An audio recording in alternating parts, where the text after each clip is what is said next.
A VPN, short for Virtual Private Network, is a privacy protection tool that is quickly becoming a must-have. But why do you need a VPN, and how does it work in the first place? A VPN helps your data travel through the internet safely, without big companies or cybercriminals being able to spy on your online activities. Also, a VPN swaps the real location of your device with a new one. This way, you can virtually travel to any country around the globe. So, who can benefit from a VPN? If you're worried about your online privacy, a VPN makes sure your identity and private information are not exposed when you go online. If digital security is your top priority, a VPN gives a nice additional layer of security. It encrypts your data so nobody could see what you send and receive. If you are a human rights activist whose freedom of speech is restricted, a VPN helps you to bypass censorship and speak to the world. Or, if you're on holiday in another country, with a VPN, you can bring your home entertainment anywhere you go. Here's a pro tip: check out Surfshark VPN. It has everything you need in a premium VPN, awesome speeds, and industry-leading protection that covers all of your devices. All you have to do is click connect. Secure your digital life and enjoy everything good that the internet has to offer with a VPN you can trust. Click link in the description and get 81% discount for your first order. Learning about the art world. Research the job demands. Art brokers work long, irregular hours and often do all the work running their gallery or office. Most brokers work on commission, so pay can be irregular as well. Brokers also attend functions, shows, and meetings at all hours. Spend some time searching online or talking to gallery owners or art professors in the area. Learn about art. Art brokers don't need to have college degrees, but they do need to have a very broad education in art, especially art history. If you don't have an art background, educate yourself by reading everything you can about art history, attending every art museum or gallery you can, and going to art lectures and art show openings in your area. Ask your library and local college for reading recommendations. If you know anyone in the art world, ask them about their favorite books, museum catalogs, and websites. Become a good salesperson.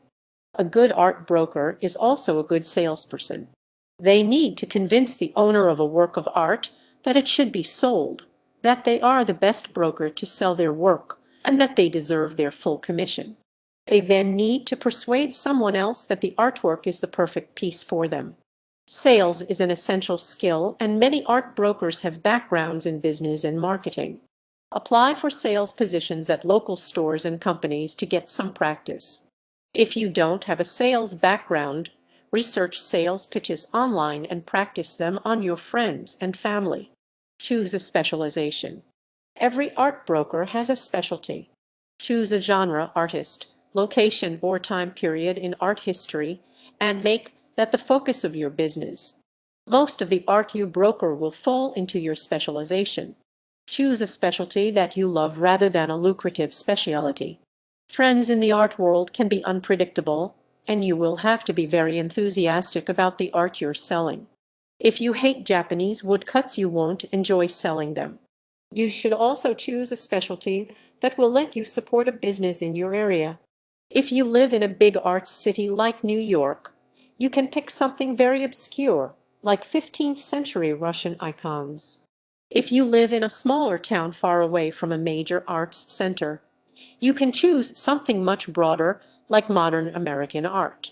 Research your specialization. Once you know what you want to specialize in, learn everything you can about it. Read every major book on the subject, look up where the prominent collections are, and go to every event or lecture related to your specialty. If you aren't sure what to read, try asking your local library or college's art history department for recommendations. You can also search online for a syllabus about your subject. These will have a great mix of classic works and cutting-edge research on your specialty. Know the major players in your area. Find out who are the major figures in your area's art scene. You'll need to know about other brokers, prominent local artists, major collectors and museums in the area, and important galleries. A good place to begin your research is your local college's art department, which will have connections to the local art world. Don't be afraid to introduce yourself to people working in galleries, museums, and art collectives. People who love art usually love talking about art. Search social media event pages for local art events. The people coordinating and hosting them are usually very involved in the art world. Networking. Apply for jobs or internships. A job in the art field can increase your prestige and credibility with prospective clients. If you've never worked in art before, try to get a job or internship at a local gallery, museum, or artists collective. If you have a college degree in any area, contact your school's alumni association for help finding openings. If that isn't an option, introduce yourself to local gallery owners and museum workers and inquire about job openings. If there are no arts jobs available in your area, volunteer at a museum or gallery. Visit art shows. Become a regular attendee at art shows. Your local gallery will often have a calendar of events, or you can search social media. Prioritize your local shows, but if you are able to travel, go to everything related to your specialty that you can. Talk to anyone you can at these shows. They are great places to meet collectors and artists. Attend arts or community events. Many art collectors are actively involved in community events and the larger arts world. Go to museum exhibit openings, lectures, arts fundraisers, and any event you know prominent arts figures will be attending. Social media is a great way to track attendees and find out what the next big arts event is. Get to know artists or owners in your specialization. Once you're familiar with your local art scene, focus on getting to know prospective clients who create or collect art in your chosen specialty. Ask friends and colleagues involved in art if they know anyone involved with your focus area, and introduce yourself to everyone connected with your specialty. Reach out to people via social media. If you focus on contemporary art, be sure to speak to artists at shows and give them your contact information. Many art buyers are actually corporations looking for investments. Don't forget to research companies that have shown an interest in art collecting. To get started, do an online search for corporate art buyers in your area. Starting your own brokerage. Establish a client base of buyers and sellers. Ask people you know who are interested in your specialty if they are considering buying or selling art. Emphasize your knowledge and credentials to them, and use your sales pitch to convince them that you are the best broker for them. Selling a work of art requires you to convince the buyer that the artwork is a good investment and is perfect for them. Learn your client's preferences before you show them anything, and be prepared to explain why a work of art is high quality. If you work directly with artists to sell their work, focus on establishing a permanent partnership with them. Most brokers display an artist's work in exchange for a commission when it sells, so an ongoing partnership with a prolific artist can be very profitable. Find investors. Being a successful art broker requires investment capital. You'll need to pay for a gallery or office, travel expenses to shows and meetings, and routine business expenses like internet access and office supplies. Apply for a loan at your local bank. If you have important connections in the art world, they may be willing to invest in your brokerage. Ask your family to invest if they can. Open a gallery or office.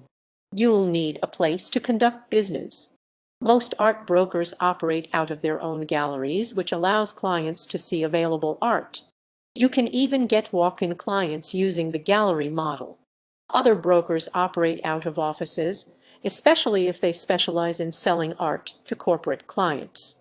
You may be able to rent gallery space from an existing gallery or artists collective.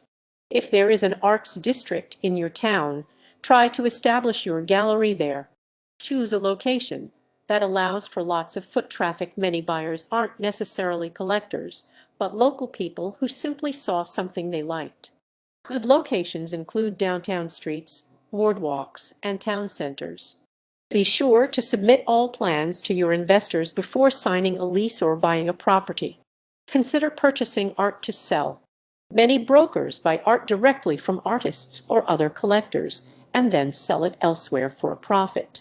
This can be more lucrative than simply collecting a commission. If you have the available capital, consider buying art to sell directly.